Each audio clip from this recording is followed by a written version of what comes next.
අයිබෝන් ඔබ හැම දිනාටම අද මම කතා කරන්න විශේෂ දෙයක්. අද උදෙන්ම මාව මෙන්ෂන් වෙලා තිබුණා මම මේ තරම් කල් නොදකපු ගෲප් එකක තියෙන ගැටලුවකට. මේ ડોක්ටර්ව හම්බ වුණොත් හොඳයි කියන එක. ඉතින් මං ගිහලා බැලුවා මොකද්ද මේ මෙන්ෂන් කරපු දේ කියලා තමයි මං දැක්කේ. අපි කතා කරමු මේ ගැටලුව මොකක්ද කියන එක සහ අනිවාර්යයෙන්ම ඔබ විවාහ වෙලා හිටියත් ඔබ විවාහ වෙන්න හිටියත් ඔබට තාම තනිකඩ වුණත් කවදා හරි ජීවිතේ මේ ප්‍රශ්නේ ඔබට වැදගත් වෙන්න ඉඩ තියෙනවා. ඒ නිසා අමතක කරන්න එපා. මේ ප්‍රශ්න ටිකක් අද කතා කරමු. මේ ගැටලුව තියෙන මහත්මයාගේ තිබුණු ප්‍රශ්නය තමයි මේ වෙනකොට වෛද්‍ය පරීක්ෂණ වලින් දැනගෙන තියෙනවා ලිංගික අපහානිකත්වයේ තියෙන රෝගයක් තියෙනවා කියලා. සහකාරියක් ඉන්නවා. තව විවාහ වෙලා නැහැ. නමුත් සහකාරියට මේ ගැන ප්‍රශ්නයක් නැහැ කියලා කියනවා. ඉතින් ඒක නමුත් එයාට ලොකු මානසික වදයක් වෙලා තියෙනවා. එයා අහන ප්‍රශ්න දෙකයි. ඒක එයාගේ පැත්තෙන් නම් එයා ලිංගික අපහානිකත්වයේ රෝගියා විදිහට අපි ඒ රෝගියා විදිහට රෝගියාගේ පැත්තෙන් බැලුවොත් මොකද්ද ගන්න තීරණය යාගේ පාර්ට්නර් එක එකතු වෙලා කියන එකයි තමන්ගේ පාර්ට්නර්ට මෙහෙම එකක් තියෙනවා කියලා දැනගත්තට පස්සේ තමන් ගන්න තීරණය මොනවා වේද කියන එකයි. ඉතින් ඔතනදී මට කියන්න තියෙන ටික මම අනිවාර්යයෙන්ම කියන්න ඕනේ. මම අද උදේ ඔක්කොම වැඩවලට කලින් මේ සම්බන්ධයෙන් ටයිප් කරලා පෝස්ට් එකක් දැම්මා. නමුත් මගේ පේජ් එක තුල ලිපි කියවන අය කොටසක් ඉන්නවා, වීඩියෝස් බලන කොටසක් ඉන්නවා, මේ දෙකම කරන කොටසකුත් තියෙනවා. නමුත් ආදරයෙන් ආසාවෙන් මගේ වීඩියෝස් බලන ඔබට දැනුවත් කිරීම සඳහා මම හිතුවා මේ ගැන මේ විදිහට වීඩියෝ එකක් ගෙනාවොත් හොඳයි කියලා. ලිංගික අප්‍රාණිකත්වය කියන්නේ සාමාන්‍යයෙන් සමාජයේ 70ක් විතර දෙනාට තියෙන ගැටලුවක්. මේක 5ක 10ක වගේ ඉඳන් 100ක මට්ටම් දක්වා වෙනවා. එකම දේ තමයි මේක ඇති වෙන්න ග්‍රැජුවලි ඔන්සෙට් එකක් වෙන්නත් පුළුවන්, සඩන් ඔන්සෙට් එකක් වෙන්නත් පුළුවන්. මේ කියන්නේ ක්ෂණිකව ඇති වූ දෙයක් නිසා, හදිසි අනතුරක් නිසා, මොනවා හරි ශල්‍ය කර්මයක ප්‍රතිඵලයක් නිසා, උදාහරණයක් විදිහට ප්‍රොස්ටේට් ග්ලෑන්ඩ් එක ආශ්‍රිතව කරන ශල්‍ය කර්මයක් වෙන්න පුළුවන්. ඒ වගේම මුත්‍රාගල් මිදහෙලීම සඳහා කරන ශල්‍ය කර්ම වෙන්න පුළුවන්. මේ රුක් කරන භාවිතය වගේ දේවල් නිසා අවසානයේදී අතුරු ආබාධ විදියට සර්ජරි එකෙන් පස්සේ මේ වගේ ගැටලු ඇතිවෙන අය අපිට හම්බ වෙනවා. ඒ වගේම තමයි පෙරසම ඉවත් කිරීමේ සර්ජරි එකෙන් පසුවත් මේ වගේ ගැටලු ඇති වෙන අය අපිට හම්බ වෙලා තියෙනවා. ඉතින් ওই වගේ ශල්‍ය කර්මවල ප්‍රතිඵල නිසා. ඒ වගේම තමයි නොදැනුවත්ව සිදුවෙන අත්වැරදීම් නිසා. ඒ කියන්නේ සාමාන්‍යයෙන් මට හම්බ වෙලා තියෙන පේෂන්ට්ස්ලා, ඒ කියන්නේ පේෂන්ට් ඉන්නේ මෙතෙන්ට අවුරුද්දක් විතර ඉඳන් අප්‍රාණිකත්වයේ ගැටලුවත් එක්ක මේ ප්‍රශ්න අහනකොට තමයි දැනගන්නේ අවුරුද්දකට විතර කලින් මේ පේෂන්ට් මොන දිලා තියෙනවා. දැන් උදේ නැගිටිනකොට සබ්වූෆර්ස් දෙක ඇඳුවට තිබුණ මෙයාගේ ලිංගික ප්‍රදේශයට යට වෙලා තමයි තිබිලා තියෙන්නේ මෙයා මුණින් අතට ඉන්නකොට. එතනින් පස්සේ ඇතිවෙච්ච හිරියත් එක්ක මේ වෙනකම්ම ප්‍රතිකාර ගන්න එනකම්ම අප්‍රාණවත් බව නිසියාකාරයෙන් තිබුණේ නැහැ. සති දෙකක් යනකොට මේ රෝගියා සුව වෙනවා. අපේ ප්‍රතිකාරවලින් විවිධ දේවල් අත්හදා බලලා තමයි අපි ළඟට ආවේ. ඉතින් මේ විදිහට විවිධාකාර ඒ වගේ අර රෝගියවත් හරියට මොකද්ද කියලා නොදන්න ගැටලු නිසා ඇති වෙන අවස්ථාත් ඒ වගේම තමයි ක්‍රමානුකූලව හිමින් මේ රෝගය ඇති වෙන අවස්ථා තියෙනවා. ඉන්නේ ක්‍රමානුකූලව 100ට 5, 10, 15, 20 මෙහිට වර්ධනය වෙමින් යන අවස්ථා තියෙනවා. ඉතින් ඒකෙදි රෝගියෙක්ගේ එක්කෝ සීනි කොලෙස්ටරෝල් වගේ මට්ටම් රුධිරයේ වැඩිවීමේ ඒවා අතුරු ප්‍රතිඵල නිසා. ඒ වගේම මත්ද්‍රව්‍ය ලබා ගැනීමේදී විෂ තත්ත්වයන් ඇඟට ඇතුළලා ඒවා අතුරු ආබාධ විදිහට.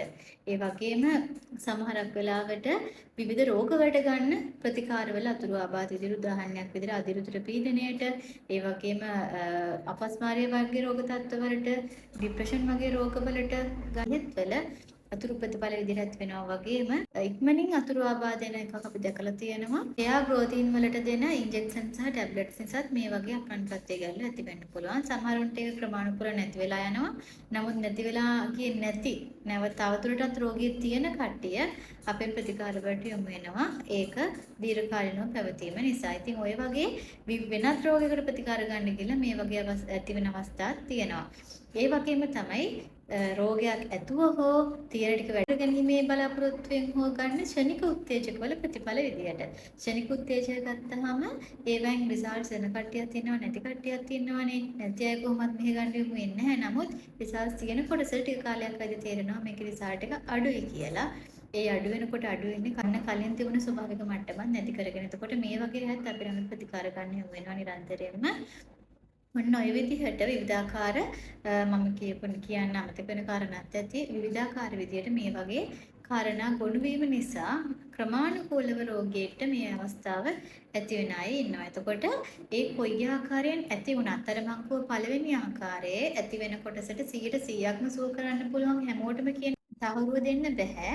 ඒ ගැටලුව ඇති වෙලා තියෙන ස්වභාවය අනුව ඒ වගේම දැන් සර්ජරි එක ප්‍රතිඵලයක් නම් ඒකෙන් වෙලා තියෙන ඩැමේජ් එක අනුව ඩැමේජ් එකේ ස්වභාවය අනුව හදිසි අනතුරකින් නම් ඒ විවිධාකාර හේතු අනුව සහ වෙලා තියෙන ස්නායුගතව හෝ ඒ වෙලා තියෙන ඩැමේජස් අනුව තමයි අපිට රිකවරි කරන්න පුළුවන් සීමාව තීරණය වෙන්නේ. නමුත් ක්‍රමානුකූලව මේ රෝගය හැදුන හේතු ටික අපි බැලුවාම අපිට හේතු වලින් වෙච්ච හානිය ක්‍රමානුකූලව රිකවර් කරගෙන යන්නේක මත උදාහරණයක් විදිහට සීනි කොලෙස්ටරෝල් නම් තියෙන්නේ ඩීප්ලි අපි ඒ සීනි කොලෙස්ටරෝල් ආයුර්වේද ප්‍රතිකාර වලින් සුව කරනවා. ඒ සුව කරගෙන යන මාර්ගය ඔස්සේ යනකොට අපි මේ පැත්තෙන් මාක් කරනවා අපේ chart එක sexual activity chart එක කොච්චර සුවයක් ලැබෙනවද?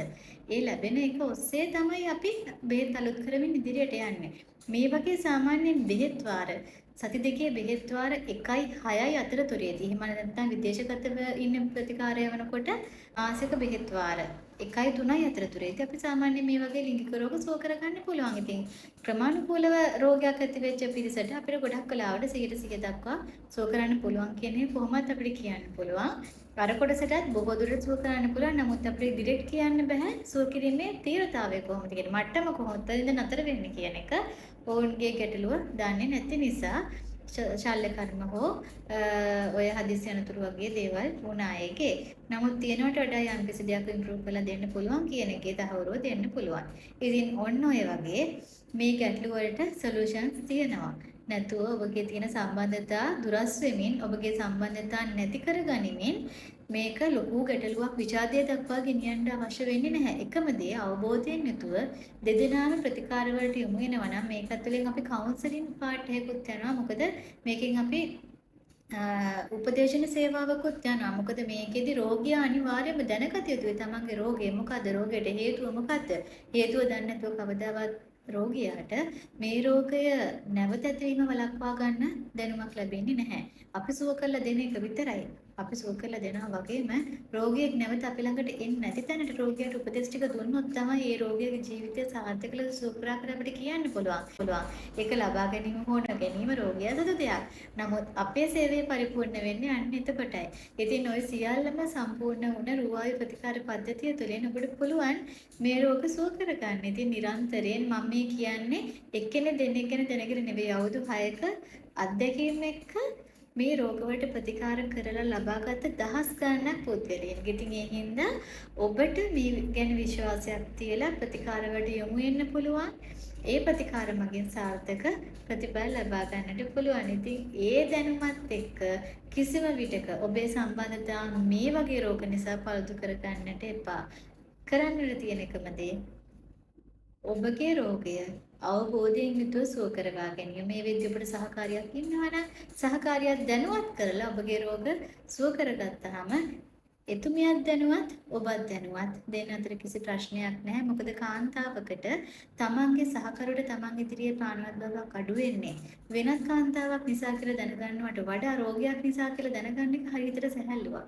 ඉතින් මම හිතනවා අද වීඩියෝ එකෙන් යම් දෙයක් ගන්න ඇති. මම නැවතත් තවත් වීඩියෝ එකකින් සුබ දවසක්.